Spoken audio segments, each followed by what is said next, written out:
मैं अरविंद कुमार श्रीवास्तव, पुत्र स्वर्गीय फकीर चंदलाल, ग्राम पोस्ट गजियापुर, थाना व तहसील मधुबन, जनपद मऊ का निवासी हूँ। क्या समस्या है आपकी? हमारी समस्या यह है कि हमारी ज़मीन मौजा मूसा डोही में, परगना नथुपुर, तहसील मधुबन, जनपद मऊ में है। और उक्त जमीन पर एक राम आशीष पुत्र बिजमोहन, जो अपने बाप के नाम से एक फर्जी मुकदमा दाखिल करके एसडीएम मधुबन के यहाँ दाखिल करके वो फर्जी तरीके से रिकॉर्ड में हेरा फेरी करके और उसने ऑर्डर करा लिया, सखातेदार बना। जब मुझे जानकारी हुई तो मैंने एक राजस्व मंत्रालय में दरखास्त दिया, जिसकी जांच एडीएम महोदय की है, और जांचोपरांत उसके ऊपर फर्जी अंकन पाया गया और 419-20 का मुकदमा कायम हुआ कोतवाली नगर में। इसके बाद सुनवाई के बाद ये एसडीएम महोदय ने खारिज कर दिया उसकी का नाम है मुकदमे को। उसके खिलाफ वो कमिश्नरी गया, वर्तमान में कमिश्नरी में चल रहा था। 9/9/22 को अभी कमिश्नर महोदय ने खारिज कर दिया और उन्होंने एक लाइन यह भी लिख दिया कि यह अपील केवल मुकदमे को लंबित रखने के लिए किया गया है। उस रिकॉर्ड संशोधन के लिए शासकीय अधिवक्ता को एडीएम महोदय ने नियुक्त किया। शासकीय अधिवक्ता डीएम मऊ के यहाँ दाखिल किए, जो मेरा दुरुस्त हो गया रिकॉर्ड। दुरुस्त के बाद वह निगरानी में चला गया कमिश्नर महोदय के यहाँ।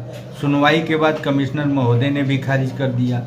उसके बाद वह अपील में गया, रिट में गया हाईकोर्ट में स्टेटस को मिला और फिर वर्तमान में 6/10/21 को उसका स्टेटस को ब्रेक हो गया। हमारी सारी फाइलें उसमें काउंटर फाइल वगैरह लगी हुई है हाईकोर्ट में, किंतु सुनवाई न हो सकी। मैंने एक दरखास्त एसपी महोदय को दिया। एसपी महोदय आदेश करके और थाना दिवस में 12/11/22 को लगा दिए। 12/11/22 को दोनों पक्ष उपस्थित हुए और वहाँ नायब तहसीलदार थे और ये एसओ मधुबन थे, थाना का नाम सीओ मधुबन भी थे। सीओ मधुबन कह करके चले गए कि इस पर गैंगस्टर बनता है, लागू किया जाए, किंतु वो कहाँ तक उस बात को सुने। एसओ महोदय ने सरेआम मुझसे कहा कि इसी का बनता है, ये जोते बोएगा। सीओ साहब ने किस आधार पर कहा कि गैंगस्टर बनता है? उसके खिलाफ 7 आपराधिक मुकदमे चल रहे हैं और सब में चार्जशीटेड हैं, तो न्यायालय में विचाराधीन वो है। सभी मुकदमे आपने दर्ज कराए हैं? जी। अच्छा, और सभी चार्जशीटेड है? सब चार्जशीटेड है। उसी मधुबन थाने से? मधुबन थाने से। स्टेटस को पढ़ करके नायब तहसीलदार ने कह दिया कि भाई ये तो यही जोते बोएगा। हमने कहा कि 33/39 में स्टेटस को है, इसका मतलब क्या होता है, रिकॉर्ड को दुरुस्त करना होता है। फिर भी मेरे रिकॉर्ड को वह देखने से वंचित किए, देखे भी नहीं उसको। डायरेक्ट एसओ महोदय उसके साजिश में थे, आदेश कर दिए वो जोत बो रहा है। क्यों आखिर ऐसा किया उन्होंने? जी, क्यों ऐसा किया उन्होंने? अब उसके साजिश में है, जो लेन देन किए हों। अब इसके बारे में हम क्या बताएं जब नहीं देखे। न्यायालय का आदेश वगैरह भी आपने उनको दिखाया या अपना? सब दिखाए, लेकिन कुछ भी पढ़ने को तैयार नहीं हुए। एक तरफा उसको जोतने बोने के लिए कहे। घोर अन्याय हो रहा है वहाँ। मैं विनोद पांडे, पूर्व अध्यक्ष civil court central bar Mau. वकील साहब, काफ़ी लड़ाई आप लड़े अधिवक्ताओं की, लेकिन उसके बाद भी अधिवक्ताओं का मामला लगातार सामने आता जा रहा है और एक फिर मामला सामने आ रहा है। जो आपके बगल में बैठे हुए हैं वकील साहब, इनकी ज़मीन का मामला, और इनके द्वारा बताया जा रहा है कि मधुबन थाने के एसओ बड़ा इन्हें परेशान कर रहे हैं। देखिए, बहुत ही दुखद मामला है कि पूरे प्रदेश में सबसे निरीह प्राणी आज कोई है तो अधिवक्ता है। अधिवक्ताओं के साथ जाति, जुल्म और प्रशासनिक उत्पीड़न हो रहा है, लेकिन कुछ परिस्थितियां इस तरह की बनी हुई हैं कि कोई अधिवक्ताओं की लड़ाई लड़ने के लिए आगे आने के लिए तैयार नहीं है।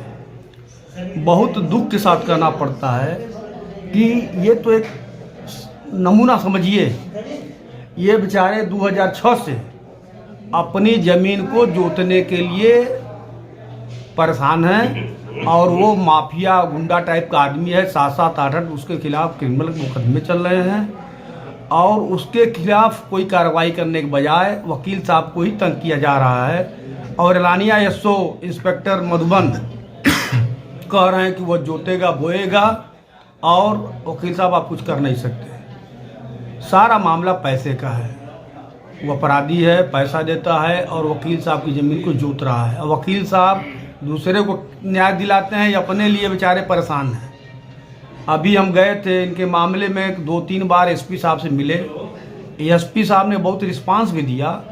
वहीं सीओ मधुबन बैठे थे, उन्होंने भी काफ़ी रिस्पांस दिया और उन्होंने थाने में कहा कि भाई वकील साहब को अपनी ज़मीन जोतेंगे क्यों, तो गुंडाई कर रहे हो।